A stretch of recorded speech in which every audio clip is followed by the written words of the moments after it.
বাইরে ভাই, speaker Mohammad Hafizuddin উনি কি একটা এলিয়ান নাকি মানুষ বলাই যায় না। উনি ওনার জন্মের পর থেকে আজ পর্যন্ত কি কি করেছে এবং কি কি অর্জন করেছে সেটার বর্ণনা দিচ্ছি এই একটা ভিডিওতে। উনি এত কিছু অর্জন কিভাবে করবেন? মনে হচ্ছে উনি মানুষ না, একজন এলিয়ান। একটা মানুষের দ্বারা এত কিছু সম্ভব। ভিডিওটা দেখেন তাহলেই বুঝতে পারবেন। আমার জন্ম ভোলার লালমোহনে 1944 সালের 29 অক্টোবর তারিখে। আমাদের পারিবারিক বাড়িতে লালমোহন থানার পূর্ব চরমেদ গ্রামে। জ্ঞান হওয়ার পর থেকে আমি বরিশাল শহরে, সেখানেই স্কুলে পড়েছি। ম্যাট্রিক পাস করেছি বরিশাল জেলা স্কুল থেকে, ইন্টারমিডিয়েট ব্রজমোহন কলেজ থেকে বরিশালের। তারপর 1961 সালে ঢাকা বিশ্ববিদ্যালয়ে ভর্তি হই রাষ্ট্রবিজ্ঞান বিভাগে বিএ অনার্স নিয়ে। 64 সালে বিএ অনার্স পাশ করি এবং 65 সালে একই বিষয়ে পলিটিক্যাল সায়েন্সে মাস্টার্স করি ঢাকা বিশ্ববিদ্যালয় থেকে। পড়াশোনার ফাঁকে ফাঁকে আমি খেলাতে নিমজ্জিত হয়ে যাই। পড়াশোনার চেয়ে খেলাই ছিল আমার কাছে অধিক গুরুত্বপূর্ণ। আমার পড়ালেখা কিছুটা সাফারও করেছে, নেগলেক্টও করেছি খেলাধুলার প্রবল আকর্ষণের কারণে। ফুটবল আমার প্রিয় খেলা। 1961 সাল থেকে ঢাকা প্রথম বিভাগ ফুটবল লিগে খেলা শুরু করি। প্রথম দিকে একটি ছোট টিম ফায়ার সার্ভিসে খেলতাম। 1966 সালে একটি বড় দল ঢাকা ওয়ান্ডারার্স ক্লাবে খেলি এবং তারপর এই দেশের সবচেয়ে জনপ্রিয় এবং বিখ্যাত টিম ঢাকা মোহামেডান স্পোর্টিং ক্লাবে 1967 থেকে একেবারে অবসর নেওয়া পর্যন্ত 1978 সাল পর্যন্ত এই দলে খেলি। ইতিমধ্যে আমি পাকিস্তান জাতীয় দলের সুযোগ পাই। 1967 সাল থেকে 71 পর্যন্ত আমি পাকিস্তান জাতীয় দলে খেলি। সর্বশেষ পাকিস্তানের হয়ে ম্যাচ খেলি ইরানের রাজধানী তেহরানে 1970 সালের আরসিডি টুর্নামেন্টে। আমি শেষ দুটি খেলায় দলের অধিনায়কত্ব করি। আমি খেলাধুলার প্রসারের জন্য বাংলাদেশ ফুটবল ফেডারেশনের সেক্রেটারি এবং পরে সভাপতি হিসাবে নির্বাচিত হই। বাংলাদেশ ফুটবল ফেডারেশনে থাকার সময় আমি আন্তর্জাতিক ইলেকশনে অংশগ্রহণ করি। একটি ইন্দোনেশিয়া অনুষ্ঠিত নির্বাচনে আমি এশিয়ান ফুটবল কনফেডারেশনের সহসভাপতি নির্বাচিত হই। এই নির্বাচনের ফলে ফিফা স্ট্যান্ডিং কমিটির সদস্য নির্বাচিত হই এবং এই বিশ্ব ফুটবল সংস্থা ফিফার হয়ে অনেক আন্তর্জাতিক ম্যাচে আমি অফিসিয়েট করি। দুটি বিশ্বকাপ, একটি হলো 86 সালে মেক্সিকো, এরপর 94 সালে মার্কিন যুক্তরাষ্ট্রে যে বিশ্বকাপ ফুটবল অনুষ্ঠিত হয় সেখানে আমি অংশগ্রহণ করি এবং ডিসিপ্লিনারি কমিটির সদস্য নির্বাচিত হই। এই ডিসিপ্লিনারি কমিটির 6 জন সদস্য থাকে, প্রত্যেক মহাদেশ থেকে একজন। আমি এশিয়া মহাদেশের প্রতিনিধি ছিলাম। দক্ষিণ এশিয়াতে আমি ছাড়া কেউ ফিফার অফিসিয়াল হওয়ার সৌভাগ্য অর্জন করেনি এবং ফিফার সাথে আমি যে 8 বছর ছিলাম চমৎকার সময় কাটিয়েছি।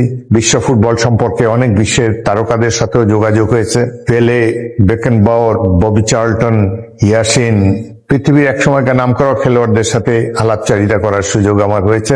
অত্যন্ত মধুর সেই সব স্মৃতি। 2005 সালে ফিফা সারা পৃথিবীতে তার সদস্য দেশে একজন খেলোয়াড়কে বেছে নেয় বিংশ শতাব্দীর সেরা ফুটবলার হিসাবে। প্রত্যেক দেশেই একজন করেছিল। বাংলাদেশে সৌভাগ্যক্রমে তারা আমাকে বেছে নেয় বিংশ শতাব্দীর সেরা ফুটবলার হিসাবে। ফিফা ভাইস প্রেসিডেন্ট মোহাম্মদ বিন হামাম ঢাকায় এসে আমাকে FIFA centenary order of merit আমাকে ভূষিত করেন এই পুরস্কারে। এছাড়াও আমি খেলাধুলা এতই পাগল ছিলাম, একসময় অ্যাথলেটিক্সে অংশগ্রহণ করি। 1964, 65 এবং 66 সালে 100 এবং 200 মিটার দৌড়ে তৎকালীন পূর্ব পাকিস্তানের প্রথম স্থান অধিকার করে দ্রুততম মানব খেতাব অর্জন করি। স্বাধীনতার পরও আমি আমার পুরনো ক্লাব মোহামেডান স্পোর্টিং ক্লাবের হয়ে খেলতে থাকি সেনাবাহিনী থেকে অনুমতি নিয়ে এবং 73 সালে লিগে আমি বাংলাদেশে প্রথম একটি ডাবল হ্যাট্রিক করি। আমার পুরনো দল ফায়ার সার্ভিসের বিরুদ্ধে 6-0 গোলে আমরা জয়লাভ করে মোহামেডান। এই 6টি গোলই আমি দিয়েছিলাম। এটাও জনগণ ক্রীড়ামোদীদের দৃষ্টি আকর্ষণ করেছে। এখানে একটা দুঃখজনক স্মৃতিও আছে।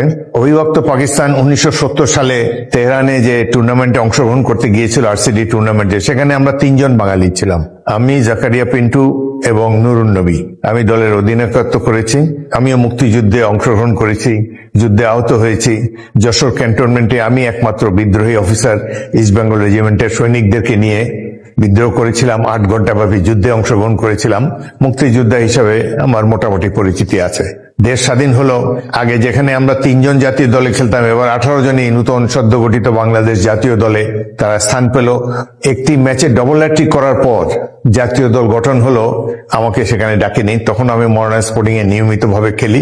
পরে খোঁজ খবর নিয়ে জানলাম যে এটা আমার কারণে বাদ দেওয়া হয়নি। আমার পিতা জাতীয় সমাজতান্ত্রিক দলের প্রতিষ্ঠাতা সহসভাপতি ছিলেন। 1973 সালের নির্বাচনে তিনি ভোলা 3 আসন থেকে নির্বাচনে দাঁড়িয়েছিলেন। এই আসন থেকে তিনি এর আগেই 1962, 65 এবং 70 সালের সংসদ নির্বাচনে অংশ নিয়ে নির্বাচিত হয়েছিলেন। এবার তার বিরুদ্ধে নির্বাচনে দাঁড়ালেন স্বয়ং দেশের প্রধানমন্ত্রী শেখ মুজিবুর রহমান। তিনি ঢাকায় 4টি আসন এবং ভোলার এই আসনটিতে প্রতিদ্বন্দ্বিতা করেন। এবং আমার পিতা যেদিন মনোনয়নপত্র জমা দিতে যান, তখন জেলা শহরে বা মনোনয়নপত্র জমা দিতে হতো, একদিনই সময় ছিল। সেই দিন ভোলার একটি বাসা থেকে আমার পিতাকে অপহরণ করে নিয়ে যায় আওয়ামী লীগের দুর্বৃত্তরা। তাকে পরদিন ফেরত দিয়ে যায় বাসায়, যার ফলে এই আসনে আর কেউ মনোনয়নপত্র জমা দিতে পারে নাই। শেখ মুজিবুর রহমান বিনা প্রতিদ্বন্দ্বিতায় এখান থেকে সংসদ সদস্য নির্বাচিত হলেন।